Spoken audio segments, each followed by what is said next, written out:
Welcome in, everyone, and thank you for listening to the 84th ever episode of the Missouri Sports Podcast, brought to you by 106 Apparel and recording once again from our own homes in Springfield, Missouri. I'm one of your hosts, Cameron Albert, alongside my good friend and fellow Mizzou fan, Kyle DeVries. How are you doing today, Kyle? I'm doing pretty good, Cameron. In fact, I'm doing great because that's how I always am, right? Getting a little stir crazy. We're going on week. What is it? It's probably like week 4. 72. I think from 4. Yeah, week 72 of working from home. Going a little stir crazy, but we're still being American heroes, so that feels nice. How are you doing? I'm doing okay. I do miss sports. Sports are very fun, and it's fun to watch them. I've watched probably 100 Mizzou basketball highlight YouTube videos now in the last couple weeks.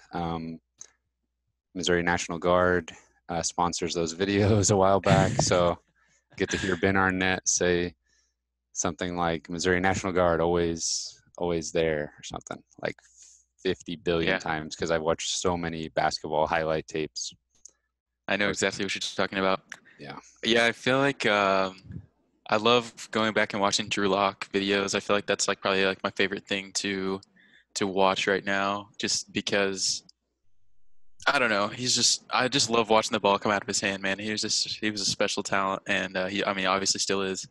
But there was a lot of fun Drew Lock plays for sure at Missouri's, and there is a lot of those videos that you can go watch Drew Lock play.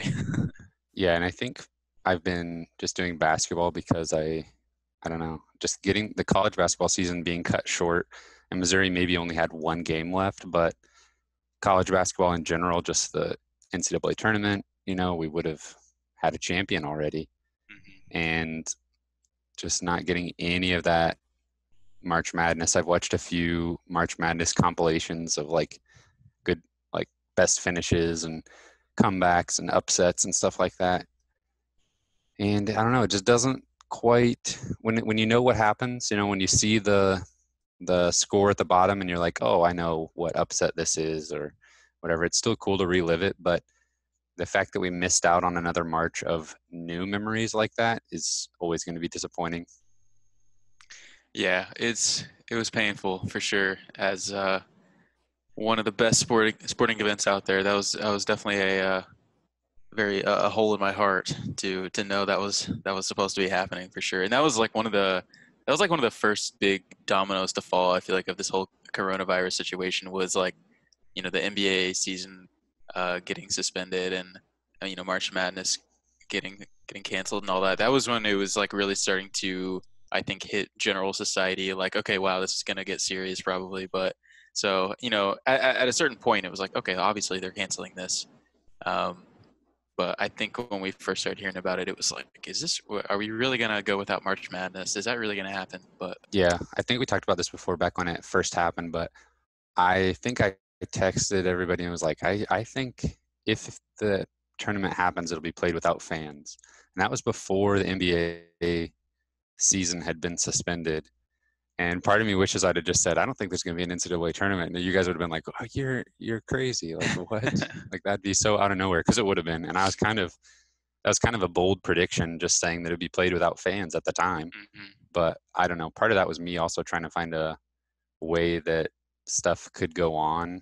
Yeah, just do it without fans. Everything will be fine. But yeah, and here we are, now wondering about the future of college football. And even when March Madness was canceled, a month ago or whenever that was, I would have dreamt in a million years that we could still be talking about this thing canceling college football season. You got to be kidding me. So it seems like it's first of all, it's a long way away, but it seems like we've heard some more positive reports potentially in the last few days about the longevity of this thing, and maybe it seems like college football is most likely going to happen in some capacity. So that's definitely good news. But there's obviously more important things out there than college football happening. But that was definitely be a positive thing. Yeah, you might have to tell that to some of the coaches, specifically Mike Gundy at Oklahoma State. He doesn't seem to think there's really anything more important, which I get. I mean, that's kind of the mindset you need to have to be like the best of the best at what you're doing, but also just, Yeah, I better read just the keep my room. mouth shut on Mike Gundy. Yeah. Well, it would have been anyway, and it has been now for a little while, the official basketball off season, college basketball off season. And so it's transfer season. I don't I don't have the numbers in front of me, but it seems like maybe more transfers this year than ever before. Maybe it's just being publicized more. Maybe the last 3 or 4 years have been about the same as this year. If you'd have asked me though, I would have thought there would be fewer transfers just because maybe it'd be harder to get in touch with people. Yeah, can't take any visits. Right. But it doesn't seem to be stopping people from entering the portal. And Mizzou is in on a few guys that we'll talk about. Um, It's Missouri, interesting. I sorry to interrupt you. you're good. I think that's a good point that, guys can't take visits. Um, I also think that maybe people might be banking on some kind of circumstantial thing with traditional transfers, maybe getting a waiver to play immediately.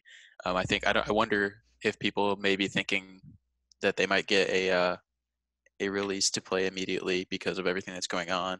Maybe not, but it does seem like there's a lot of transfers, and maybe it's just because that news is so prominent right now because there's like nothing else to talk about. Yeah, no But games to talk about. I think it's in like the 600s or 700s right now, and I think that they definitely were projecting that number to even get larger, which would probably be one of the heaviest transfer seasons yet. So it's been crazy, but um, I think that 5 years ago, whenever we were, you know, maybe I guess it was maybe a little bit longer than 5 years ago, 5 to 7 years ago, when Frank Cave was building his entire roster, it seemed like with transfers, it was probably a little over the top, but I think there's a lot of value in adding transfers, and I think Konzo really likes an older, more mature player, and maybe a player that's a little bit battle tested, even if they weren't as successful as they thought they could be or would be in their first spot or whatever it is. But um,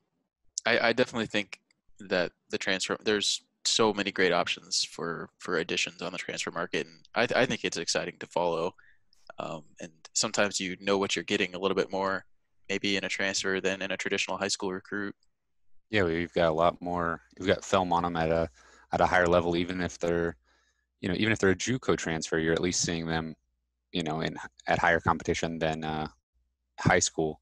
And you mentioned Frank Haith, and at that same time, you had like Fred Hoiberg at Iowa State, basically building his career around transfers, well-timed transfers, and he parlayed that into a stop in the NBA. Um, Musselman, who is obviously now at Arkansas, he has been a guy that's utilized transfers to great success in his career. So Yeah, and they've it's been in on definitely, everybody. It seems like yeah, this yeah, this well, go yeah, and around. their names have been popping up with like you say, every single transfer that's been available, and that just has to be part of what you bring to the table as a coach. You have to be tapping into that a little bit to be successful, because players are going to transfer from your program. Like, it doesn't matter how successful you are, it doesn't matter how good of a coach you are, players are going to transfer, and you need to be able to use that to your advantage and not just be losing guys to transfer all the time. And it helps you, balance out the classes and stuff like that. So yeah, and it's not going away anytime soon. So it's become a part of college basketball, and I think Konzo is adapting. And he showed, in year one, bringing in Cassius Robertson, that's something that he would be able to do. And we've talked about a swing and a miss with KJ Santos, but there is some volatility there. You don't always know what you're going to get, but you got to try it a few times. And what's the difference between swinging and missing on KJ Santos for a year and swinging and missing on Christian Guess? What's really the difference there? Yeah, and specifically KJ Santos was such a strange situation because he looked like such a promising prospect. Like in some of the lower levels, it almost looked like he just was a different player when it got to Missouri. I don't know if it was a confidence thing, if he just didn't feel like he had the ability to play his game, or it almost maybe seemed like his body changed a little bit, like he was like a little bit thicker than I feel like he was in some of his first like stops. And like I feel like I thought of him as kind of a very athletic scorer in his stop at Illinois, Chicago, and then um, at Missouri. I don't know. He just seemed like a different player. But it's so bizarre to see how a trajectory of a player can go like that. You know, a guy who was very successful at a lower level, going all the way up to a Power Five program, and then literally just falling off the face of the earth. And I don't think he's playing anywhere now. Yeah, that is a weird situation there, and it's like pretty much obviously Cash was a grad transfer, so not exactly the same situations, but just as far as a production standpoint, just about as So, opposite as you can yeah, get pretty with the two much. situations. Pretty much best case and worst case scenario. We've seen them both. And I was looking back at some notes that I was just like, sometimes I'll just jot down, projected starting lineups and stuff when I'm bored. That's my version of doodling, I guess. And I found one where I was projecting out, instead of getting Drew Smith, I had my eye on, we've talked about this before, Ryan Taylor from Evansville as a grad transfer. And um, also we were in the mix with Courtney Ramey, and Jonte was coming back for his sophomore season, we hoped, which that actually did come true, but then we know how that ended. But I had a starting lineup, I think, of Courtney Ramey, Ryan Taylor, KJ Santos, Jonte Porter, and Jeremiah Tillman. So I had KJ as a 3, and that was going to be, the year that he kind of broke out, and then he would have still had another year of eligibility after that. So I was really excited, and I thought, he even had pro potential, and then, geez, just nothing. Well, based on what he had done before he came to Mizzou, I really didn't think that was that crazy to assume. And I agree. I thought he would be an instant starter from day one. Let's talk about some of the transfers that Mizzou has their eye on this offseason. Obviously, we've talked about Justin Turner. When you Google Justin Turner, you do get a baseball player. Missouri's not after a like the 35-year-old baseball Dodgers third player. baseman. Yeah. They're actually after a guard from Bowling Green. And I don't know. Am I crazy? I think Missouri has a really good shot. I don't think you're crazy. I agree with you that um, it seems like right now Missouri has the best shot if he's going to leave Bowling Green. It almost seems like there's a better chance he'll stay than some of the other schools that are in his top three. So and it's difficult. I don't know what that situation's like whenever you're making a pretty big change in your life. And you can't go visit the school, and you can't go meet the people that you're going to be spending the next year with. You can only talk over FaceTime or whatever it is. So I can see how that would be a difficult decision, especially when things seem to be going very well for him in his current spot. So it might be a little bit risky, but I certainly think making the jump would probably not be a bad thing for his career. But it will be interesting, and because I think he's supposed to make that decision in the next few days, so we should be knowing pretty soon what Justin Turner is going to do. Yeah, it's Friday now when we're recording this. And yeah, I think I heard Sunday or Monday he'd like to make his decision public. And it just seems like a perfect fit. I mean, he is a good scorer with the ball in his hand for sure, but he is not really a distributor. So when he gets the ball, he's looking to score pretty much all the time. And when you've got guys that can drive to the basket really well, at least we hope that they're going to be able to do that all year next year in Drew Smith and Xavier Pinson. Hopefully, maybe the shooting progresses a little bit to the mean in the case of Mark Smith and Torrance Watson. So a guy that can score at all 3 levels, you can kick it out to him. He can be driving to the basket. He can finish in the mid-range. I don't know. That's exactly what Missouri needs. We've talked about it a few times now, and I think he knows that. I mean, I think the staff has made that abundantly clear to him that, you know, what he brings to the table as far as a basketball player is exactly what they're looking for. So if that's why I think that I agree with you that it's between Mizzou and Bowling Green, because it doesn't seem like he's desperate to leave there. I mean, he's made it very clear every step of the way that he's definitely willing to go back there. So the fit at Missouri is what's going to pull him away from Bowling Green. I don't think there's anything else that will necessarily do that. Yeah, for sure. And I mean, this is huge for not only him, but this is huge for Missouri's outlook on next season because, I mean, without landing Justin Turner, I still don't, and assuming we're not going to land Josh Christopher, we're still not really fulfilling that scoring role that we've really haven't had for 2 seasons. You know, we kind of thought Mark Smith might be able to do that. We kind of thought Torrance Watson might be able to do that. Neither one of those guys have really come through, and I'm not sure that at this point we can depend on either one of them or anyone else on the team to do that going forward. You know, the only candidate might be Xavier Pinson and Drew Smith, but you know, I think Justin Turner would like you said be a perfect fit to come in and play alongside those other two guards. I don't know if they would try to play all three of them at the same time. He's not super tall. I think he's 6'4", so um, he might be able to play at the three, but probably most perfectly at the two is probably where he would spend a lot of his time. Yeah, it would be interesting to see how he'd work in with the rotation of the current guys, but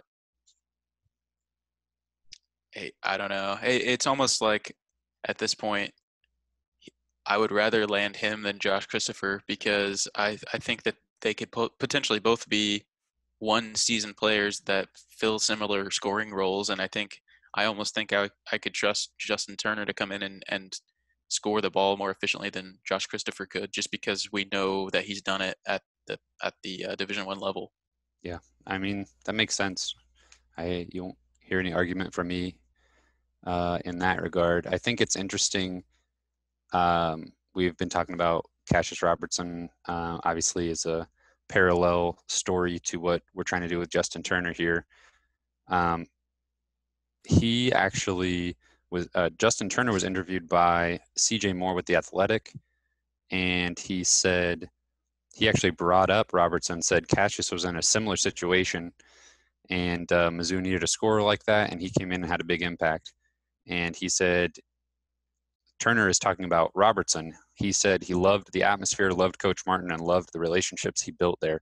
So they've been in contact with each other, and I'm sure Cassius, had nothing but good things to say. Now, I don't think it's a coincidence that just a couple days ago, Mizzou Athletics social media published on YouTube a like 25-minute interview between Konzo Martin and Cassius Robertson, just kind of reinforcing some of those same ideas. So when you're when you're courting a graduate transfer and you have one of the best graduate transfer success stories in the country in the last 3 seasons, yeah, I guess go ahead and publish that. Get them on a little Zoom interview and just add a little fuel to the fire there. That doesn't seem like a coincidence that happened.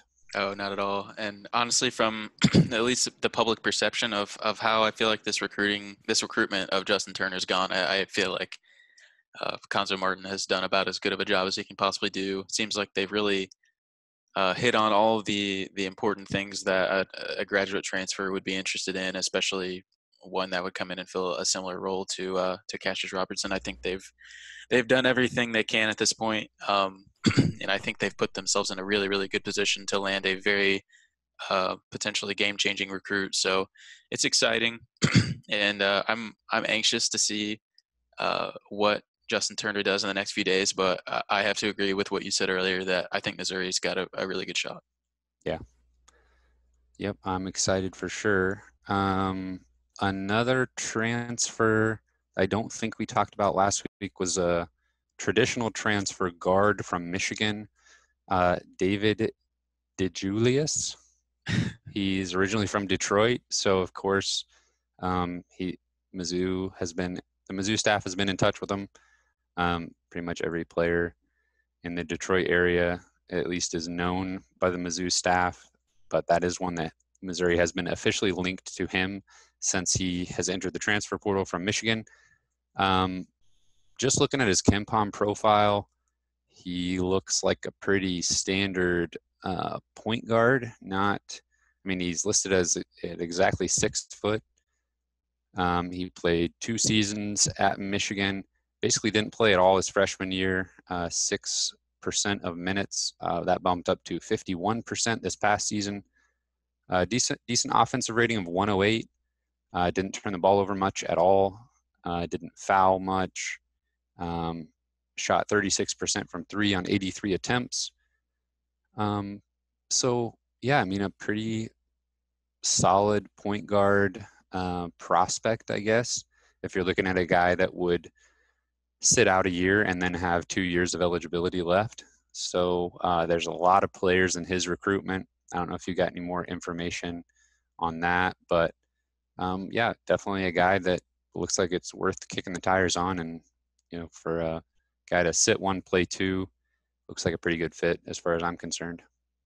Yeah, for sure. Missouri's going to have to start planning for life after Drew Smith, and assuming that DeJulius, or however you pronounce his name, would come in. If he did come in, he'd probably have to sit a year, and then would resume his career the year after Drew Smith is gone. So yeah, literally, I think half of the Power 5 teams are on him. It's just a kind of player that everybody would want in their program. I think just a pretty solid and consistent point guard. Yeah, it would be great to see if Missouri could capitalize on the Michigan connection that I'm not sure we've ever really seen work out that well, but we've heard about it, and apparently it's there. Got Trey Jackson from We Michigan. got Trey Jackson, and then he left after a year. So, but we did get him in the door at least once. So, yeah. It would be great to see that Michigan connection pay dividends at some point, but I don't know if it'll be on this go round. But yet another name to just have on the radar, a guy to keep an eye on in the next couple of weeks. Speaking of Trey Jackson, did you see in Konzo had like a Skype or a Zoom meeting with a bunch of media members? Sadly, we weren't invited. But he did mention Trey Jackson and his departure, and said that they did not want him to leave by any means, but he understood that he wasn't getting the playing time that he wanted. And he said I'm paraphrasing, obviously, he said that's kind of a challenge for recruiting in 2020 is when you have a freshman that's pretty talented, but maybe a little raw, and they need to take some time to be seasoned a little bit. They don't want to wait, and they're going to just go find another opportunity where they can have immediate playing time. So it seemed like he was kind of at peace with it, although, because kind of like he was at peace with the fact that he wasn't going to give him the playing time that he wanted, potentially not even this next season unless some things changed. So I don't know. Yeah, it's kind of a catch-22 for sure. You want to give those guys playing time, and because they needed to develop, but they also probably weren't playing at the level that they needed to be impactful this year. And we weren't really blowing people out or anything this year, so there wasn't a whole lot of like margin for error, I guess. And we kind of needed our best players in there as much as possible, and so it just wasn't a great year to experiment with lineups a whole lot and get younger guys playing time just for the heck of it, I guess, if you will. And it's tough. I think that he could have been a really good player and probably will be eventually, but I wish that he would have stuck around if the staff wanted him to, but they definitely can't be surprised by the fact that he just didn't play very much. So I'm sure they weren't surprised. Yeah, there were a couple other tidbits from that interview that Dave Matter tweeted out. He said he was commenting on the fact that Kobe Brown ordered workout equipment online and is getting in workouts at home, and that the coaching staff have been touching base with the players and just making sure they're doing their classes online and getting a little bit of a workout in. But he kind of mentioned that it's up to the individual players right now to do the work or put in the work that they need to, stay sharp in several different ways. He also mentioned Reed Nico and how he would have loved to have him back for another year, but he agrees with the NCAA decision to not grant another full season of eligibility for winter sport seniors. And he said, quote, "It's not like 20 games were lost." And I think that's a pretty sensible way of looking at it. I mean, we look at the spring sports, those seniors that are missing their entire seasons. That's a little bit different than, Reed Nico potentially missing one game. Yeah. If they lose to Texas A&M, that's the only game that he would be missing in the season. Obviously, seniors on teams that were going to make a deep run in March, or guys that are going pro, that's a little bit different story. But those guys that are going pro weren't going to be back anyway. Yeah, it's super unfortunate. There's really no way around it, but I agree that the winter sports guys, they played most of their seasons. So he also mentioned that he didn't anticipate the 3-point shooting struggles that Missouri had this past season. Late in the year, they kind of went all in on what they call their Barcelona offense, which is a secondary offense that they weren't using as much earlier in the season. And that involves more driving downhill to the bucket and then kicking out for corner threes. And I think that's been another part of the pitch for Justin Turner, is that offense in particular, and how he can be the one getting to the basket downhill, or he can be the one ready in the corner to hit a spot up three when Pinson or Drew Smith are the ones driving. So he talked about that being a key for Xavier Pinson, sort of unlocking that next level for him. And then he also talked about Pinson testing the NBA draft waters and how he thinks the main thing he needs to focus on is increasing his strength. yeah, another thought on Justin Turner.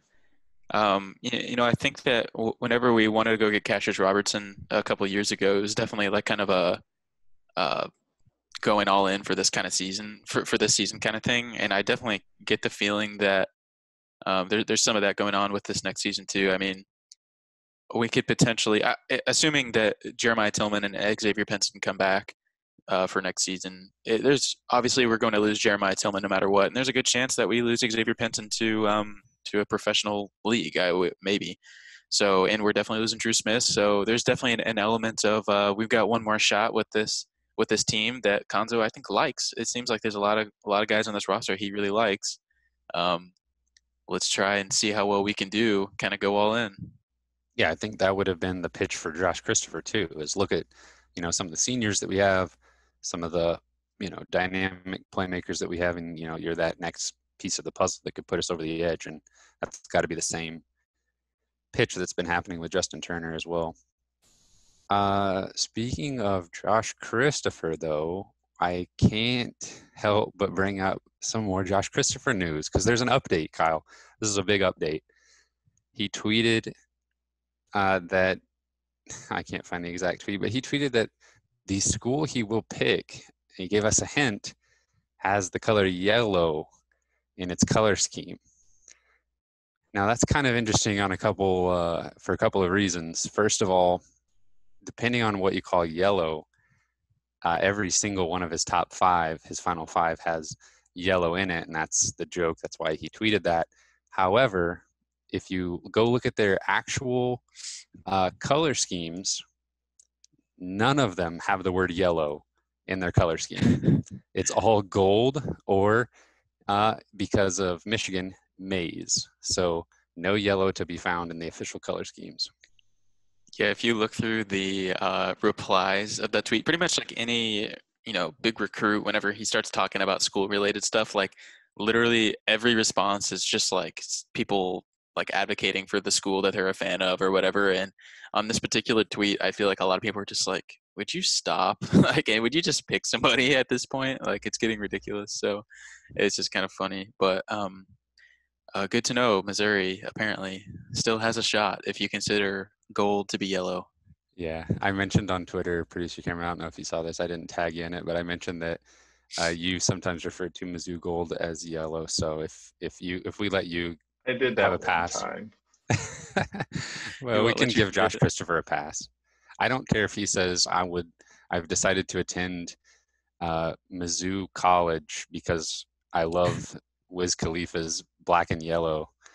Like, I don't care if that's his reason and that's what he says. That'll be fine with me. Some people really get bent out of shape about recruits like saying like Missouri University and Yeah, stuff like yeah. I that. don't care if he says College of Mizzou University. You just want them to come here. Yeah. Well, I think that's all I have for basketball news, recruiting, transfers. Josh Christopher. Who's gonna? Justin Turner is definitely gonna announce his decision before Josh Christopher, right? Oh yeah, 100%. That number we heard about, or that date we heard about, like a month ago of April 13th, is right around the corner. So might be the same day. 3 days from now, yeah. Yeah. Wow, that would be something. They like Yeah. both pick Missouri, and Missouri's like, well, we can't take both of you. They have to like turn one away. No, I'm just kidding. That would not happen. Um, yeah, Justin Turner's a guy with a plan. So Josh Christopher, I'm not sure he has a plan. So, but there were a couple of football recruiting notes I had here. There's a ton of 2022 offers going out. So if you're on Twitter, then you probably like have seen some of those recruits tweeting out their offers and stuff like that. And I try to like or retweet a lot of those that I see, just so you guys can kind of get a feel of who's out there, or maybe if you want to slip them a little MIZ or something like that, you can do that. But a lot of those offers going out. Um, One name that is kind of honestly new to me that I've heard in the last day or so is a tight end graduate transfer. I don't know if he's a graduate transfer, but I think he would have one season of eligibility. He's from Northern Iowa. His name is Briley Moore. So he's a guy that's been very successful at the FCS level, looking to jump up.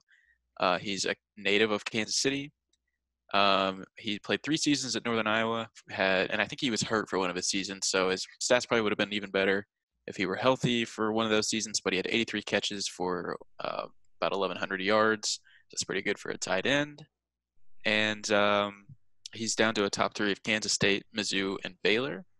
And I think Coach Drinkwitz is probably pitching to him that they would like to run the offense through the tight end. So definitely an attractive position, especially with not great tight end depth on our roster currently, especially receiving a tight end. So I think of Daniel Parker Jr. Probably his strength is blocking. He can receive passes for sure, but definitely seems like a good opportunity for a guy like Briley Moore to come in and have a potential starting job. It seems like tight end is a position where you kind of just want to stockpile guys, and it seems like there's maybe quite a bit of volatility there as far as floors and ceilings at the college level. So yeah, just stockpiling big guys who can block and catch the ball seems like a pretty good idea. Yeah, and Missouri's kind of done that. Honestly, they have a lot of bodies at tight end, and not a whole lot of guys who have proven experience. Obviously, Alberto played a lot. Daniel Parker Jr.'s played a lot, but Alberto's gone. Daniel Parker Jr. I'm sure will step into that starting role, but they've got about 4 guys, on that next level of guys that could play a role in some capacity, but haven't really done anything, haven't really proven anything on the field. So I'm all in for sure on getting a proven tight end to come in potentially. So we'll keep an eye on that. Another guy I just wanted to highlight quickly was Tyson Forward. He's he's still in high school, so he's a traditional high school recruit. He's a defensive end at John Burroughs High School in St. Louis. Mizzou is one of his first big offers. I think it's his first SEC offer. He doesn't have a ton of just big time offers yet, but he's a talented guy that I think a lot of people think he has the chance to blow up. So Tyson Ford is definitely a 2022 name to keep an eye on. We'll probably be talking about him a lot in the future. But other than that, not a whole lot of football recruiting going on other than just offers going out right now. Daniel Parker Jr., according to that one video, was like one of the first players that Eli Drinkwitz met when he started talking to the guys, Yeah. and that was kind of a cool thing to catch on video. Was him just he was like going up to players, "What's your name? What's your position?" Yeah. And Daniel Parker Jr. was one of the very first guys to get a handshake from him. Yeah. It's like, oh, tight end. Okay, we're gonna be friends. Yeah. Speaking of football, though, it looks like we're really, really close to an official announcement that Mizzou and Kansas are going to be playing in a series again. I think they've been talking about a 4-game series.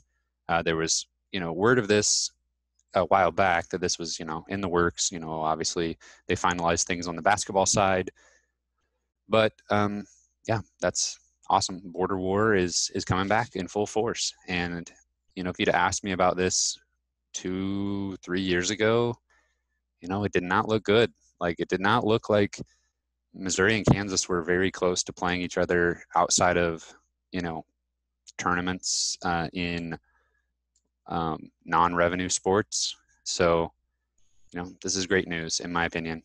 Yeah. After that showdown for relief, speaking of videos that I've watched on YouTube a million times, and they saw just like how energized the fan bases were, the coaches, the administrations of both schools had to look at that and be like, what are we doing? Like, why are we not trying to make this happen?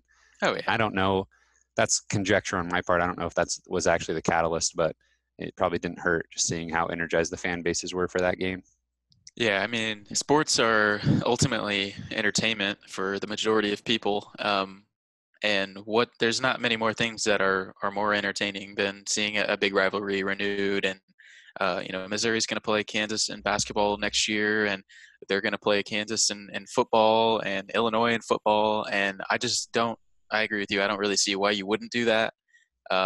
Just because those kind of games just generate so much hype um, and probably money too. So yeah, why not? Playing Kansas and Illinois in football every year, but still being in the SEC is like best case scenario Yeah. imaginable for Mizzou. Yeah. Especially if we can win the majority of those games, it's definitely best case scenario. And especially the Illinois games are like really far in the future, so who knows how good the teams will be then. But uh, it seems likely that Missouri will remain the best program of those three, at least in football for sure. Yeah, Illinois got some things going on. Kansas honestly has some things going on. They freaking hired Les Miles, so you never know. But I don't know. It'd be weird to see like a meaningful game being played by those two, and we'll see how the schedules actually get sorted out if we're looking at a really early season matchup. Or I would hope that my perfect schedule would see the Illinois game sort of as the big kickoff to the season, like it was traditionally, and then the Kansas game being that late season rivalry game, like Georgia Tech, South Carolina Clemson, Mm-hmm. Kentucky Louisville. Those are always late season matchups. So that's what I would hope to see anyway. Yeah, I definitely agree with that. I also wonder if I would just want Kansas at the beginning of the schedule because I don't know, just less time to make preconceived notions about them, and so you just like you don't sleep on them, a little bit. If they're at the end of the year, then maybe you already know your outlook for the season, and like maybe you're having like a disappointing. Maybe if you're Missouri, you're having a disappointing season, and like you're just not as hyped as you were at the beginning of the year, and you don't take that game as seriously. Like that's just a game. Like I don't care what kind of season we're having. Like I just want to beat Kansas. Like Yeah. no matter how good or bad we are, like we have to win that game. But Well, see, I'm envisioning a situation where Missouri's like got 10 wins under their belt and or 9 wins under belt, trying to get that 10th win maybe, and Kansas is right there. They're at 5 wins. They're trying to get bowl eligible, and we just shut them out, and they don't go to a bowl, and Missouri, is set up to be right there in the SEC East race. So that's the situation that I'm envisioning. man, I wish that Missouri performed more like your scenarios in your mind because they would be a fantastic program. We're not too far removed from something similar to that. I mean, we can get back there. That's I what love keeps your me optimism. going. That's what keeps me going. Oh man. Border war. Any other news? I don't think so. You thought you could go a week without Josh Christopher news, but you were mistaken. Um, it seems like the basketball media department is just really, they've gone into off-season mode, but there's something a little unique about it. Maybe I don't know if they're just trying to fill the void a little bit, but I saw also a little interview with Jeremiah Tillman where he was just talking about his decision to come to Missouri and his relationship with Coach Martin, and then they also published a Kobe Brown uh, year one in the books sort of video. Konzo was on social media heaping praise on Xavier Pinson and talking about how bright of a future he has. And I don't know if that's just, recruiting season social media help or what, but I don't know, just trying to get those positive vibes out there surrounding the basketball team. It It was is kind of nice to see. interesting, like just in this whole coronavirus situation, just in sports in general, just with everything coming to a screeching halt and people just kind of looking for content and stuff like that.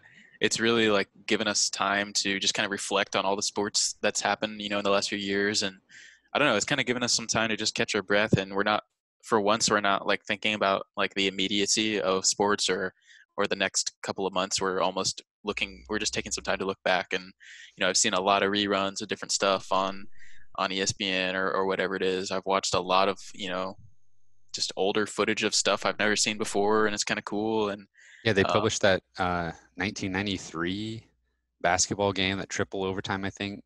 I think it was Missouri, Illinois. mhm.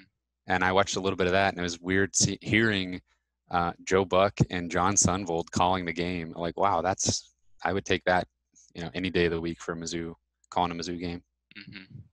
Yeah, it's been an interesting time, but I'm glad that we've been able to fill the void with some good memories of things that happened in the past and stuff like that. So there's just endless content of reruns and stuff like that. So I'm sure that that has something to do with it, why they're just kind of reflecting on this past season and stuff like that. But So you mentioned good memories and reruns.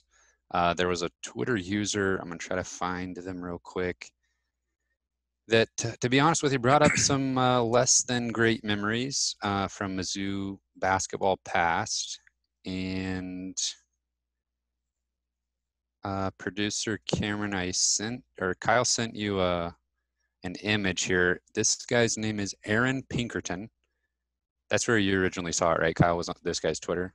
hmm At Aaron Pinkerton on Twitter, he tagged a bunch of Mizzou media folks, and posted this image. If you've been on social media at all in the last week or so, you've seen this.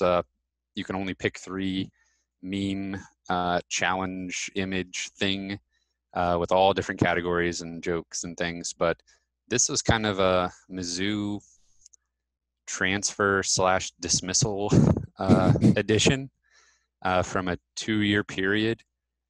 And there it is. Hopefully everybody can see it. If you're on YouTube, you can see this nicely, and I'll just go over it real quick for the audio listeners. So we've got 9 players here, and they are Willie Jackson, Cam, I don't even know how to pronounce his last I name, think it's Beachside. Beachside, I'm not uh, 100% sure. Frankie Hughes, D'Angelo Allen, Torrin Jones, KJ Walton, Naaman Wright, Jakeenan Gant, and Tremaine Isabel. Not dissimilar from this poster I have behind me. I kept it up for a second week in a row because we were going to be talking about these players. So I don't know. What are your, before we do like the post says and pick 3, what are your thoughts when you see this image, Kyle? Uh, Man, this is really bringing back some memories, and like you said, not necessarily good ones. So much hope in this photo, and it's just it all turned out so terribly. And some of these guys left Mizzou and they did great things, and some of these guys fell off the face of the earth, and I literally haven't heard their name ever since they left. Um, and Cam Beachside, it was like I almost didn't even. He was like the one on this list that I was like, I'm not 100% sure who that is, because he never really even played for Missouri. I don't think. I don't know if he ever played a game. No, he didn't. But this was wild, honestly, and just kind of brought up some memories I had not thought about in a long time. Yeah, I remember when he transferred to Missouri from Notre Dame. I can't even remember if he had a little stop off at a JUCO or something in between. I think he came straight from Notre Dame though. Um, that was during the Frank Haith to Kim Anderson transition, and then the way I understand it is he was dismissed from the team before ever suiting up. So this image is him in practice, and you see Naaman Wright and Keanu Post there, I think, with him, and that's like one of the only images you'll ever see of him, associated with Mizzou. So that's definitely a weird one to see. Everybody else is actually in uniform at least. Well, I mean, I had high hopes for all of these guys for the most part, but I mean, yeah, a guy who is, I think, a St. Louis native, CBC. and then went to Notre Dame. So, I mean, he was a top high school player. I mean, he was very well regarded, was decent at Notre Dame. He wasn't, he probably didn't get the playing time he thought he deserved or whatever, but, he still performed decently at times at Notre Dame. I really thought that this guy was going to be like the savior of our program, never plays a game. And then he Yeah, went it had kind of those Jordan Barnett vibes where yeah. you're like, okay, Missouri guy, St. Louis. Well, maybe I'm actually confusing the two actually, because Jordan Barnett went to CBC. I don't Yeah, actually know where Cam went. I'm not 100% I would sure have to either. look that up. I think I'm confusing the two, but yes, similar vibes as far as like, okay, a guy coming home, he kind of maybe the fans thought he big timed Mizzou during his original recruitment, but maybe he was humbled a little bit and came back and wanted to prove himself for the hometown fans. But yeah, nothing ever happened Yeah, there. I honestly, I just like when I have like pessimistic views about Missouri athletics or specifically Missouri basketball, and someone asks me who hurt you, I just show them this photo because there's just I just can't I can't get over like how much time I spent just like daydreaming about like these guys just like taking Missouri to an NCAA tournament and like I don't know. so This much guy in the failure. middle, this guy in the middle had a lot to do with it, though. I don't think you can solely put it on these I mean, nine you're right. You're these right. nine folks here. But it still had a lot to do with it. Also, I did the math, and these 9 players played a combined 13 seasons of their eligibility in a Mizzou uniform. So that's obviously 0 for Cam, and then 1 each for Frankie Hughes and help me out, his teammate from Ohio. Oh, Willie Jackson. Yeah, Willie Jackson. 1 for Torrin Jones, and then actually 2 each for the rest of the guys here. So, Hmm. but And I think a common error that people were making on Twitter, and understandably, Frankie Hughes, number 3 there, like he looked a little bit like J3 actually, Jonathan Williams the third, just because yeah, they had the same number and I guess somewhat similar builds. But that's definitely not Jonathan Williams the third, because that would have been probably a little bit too easy for this. yeah. But Jonathan Williams, one of the best careers of anybody that has ever played at Mizzou and then transferred away. I mean, I think he was one of the first 3 guys that we did Mizzou basketball. Where are they now? Because he was fresh off a Final Four appearance with Gonzaga and a little bit of like a 10-day contract with the Los Angeles Lakers. So yeah, and think about the recruiting class that had almost half of these guys in the same class: D'Angelo Allen and Naaman Wright, Jakeenan Gant, Jermaine Isabel. All 4 of those guys, I'm pretty sure, were in the same class along with Techie Gil Caesar. yeah, And yeah, man, that's crazy. and none of them played more than 2 seasons. No. So the instructions are to pick 3. Now, before we do that, I think we should clarify what is our criteria for picking 3. Are you wanting to pick the 3 that you just wish would have stayed and continued their career at Missouri? The 3, I don't know. Are you looking at what they went on to do? and basing your decision off of that? Uh, I don't know. Like, or yeah, I would say either pick three that you hoped stayed, or pick three if you're if you're starting a team right now. What three do you want to be on the team? Which would probably consider everything they've done. So if we're looking at like the three that I would most want on the Mizzou basketball team in their prime, like if I'm making a 1-year run and I want three of these guys in their prime, I'm taking Torrin Jones, Jakeenan Gant, and Willie Jackson, and that's my front court. And then I need some, pair those guys with Drew Smith and Xavier Pinson. I'll take that as the starting five. Yeah, I think really in any scenario, Jakeenan Gant's kind of a non-negotiable, I Yeah, would think. I'm thinking, he went on to have a really, really strong college career after he left Missouri. yeah, all conference Um, player. yeah, and Torrin Jones, he had an interesting career. He was kind of raw at Missouri, but went down to some lower levels of college basketball and was just an absolute monster. Um, Tough to know what he would have done at the Power Five level if he stayed, but definitely no arguments there for me. But I think I really like Jermaine Isabel. I think he is a guy I would have picked of from my three, just because again, and maybe I'm thinking too much about what they did after they left Missouri, but he went on to have a very strong career. He was a massive scoring threat at like Duquesne or something. I don't He know went exactly. to Drexel and then Drexel, that's what I was and then thinking. ended up at St. Louis for a season. Yeah. So I would say that would probably be my three is Jakeenan Gant, Tremaine Isabel, and probably Torrin Jones.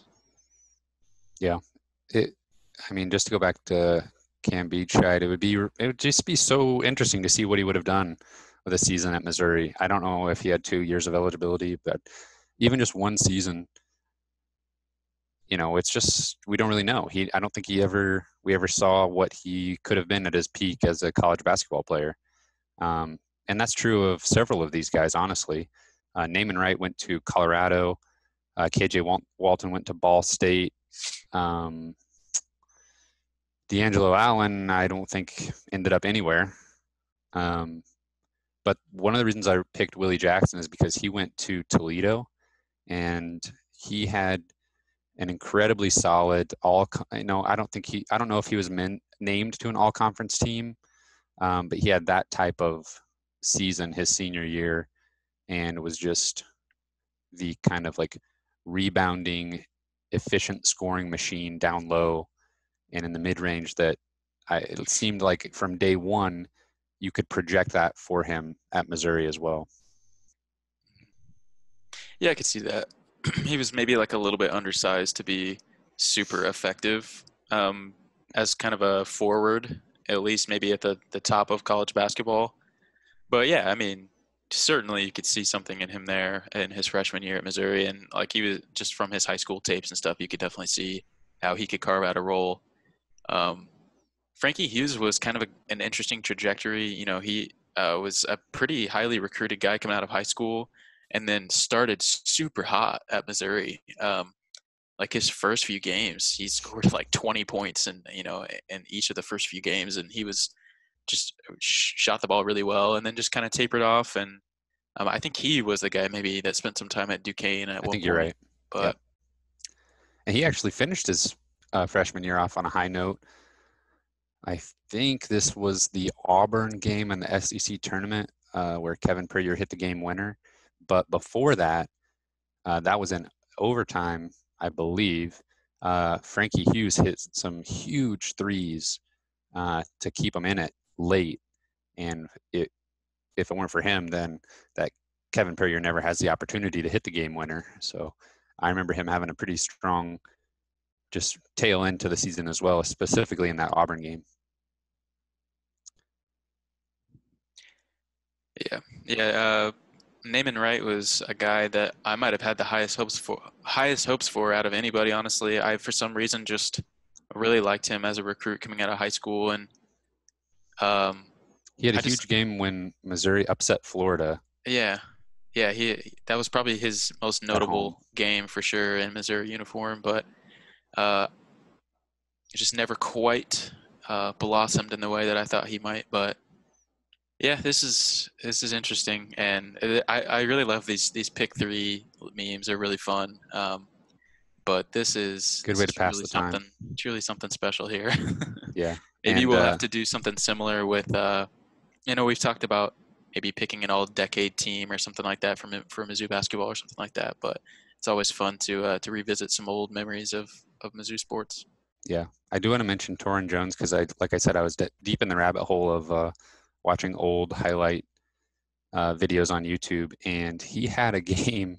I can't remember who it was against, but it was his freshman season. Obviously, Frank Haith was still the coach, and he had a monster block on one end of the floor where he just sent it back, and then a huge dunk on the other end. I can't remember which one came first, but he had a little exchange there where it was like, okay, he just showcased his athleticism, and Oh yeah, obviously it was off the charts. And you mentioned how raw he was, but man, that's a what if that. Tornado. Yeah, that's a what if that I wish we could have seen. Yeah, Obviously he had some off the court issues and bounced around from a couple programs after the fact. We talked about him in one of our Mizzou basketball. Where are they now? But just from a raw physical standpoint, he was one of the most just physically gifted guys that's come through the program, I think.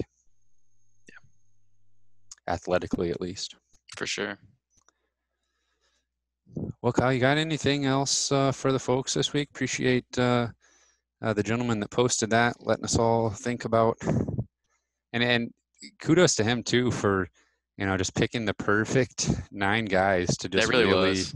I mean, like you said, if you put J3 in there, if you put Techie in there, it's maybe too easy to just pick those guys as ones that you want to see what they could have done. But those 9 were the perfect choices.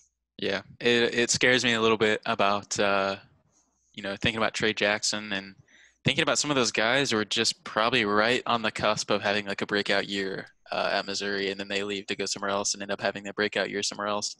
I wish the best for Trey Jackson, but it would also sting a little bit to see him go blow up somewhere else, which is we've just seen that time after time. So I can deal with it as long as there's not 9 in a 2-year span. you're 9 right. plus, like 13 in a 3-year span. Yeah. But anyways, hope you guys are continuing to stay healthy and hang in there. Hopefully we'll be back in the studio sometime in the foreseeable future, but we're making Maybe it work for now. 2022. Yeah, we're 2022 recruits to get back in the studio. So, but I think that's all I have. You can find us on Spotify, Apple Podcasts, Google Podcasts, YouTube. We're on Twitter at Mizzou Sports Pod, and you can email us at MissouriSportsPod@gmail.com. I think it is time to do that all-decade team, so maybe we'll work on that for next week.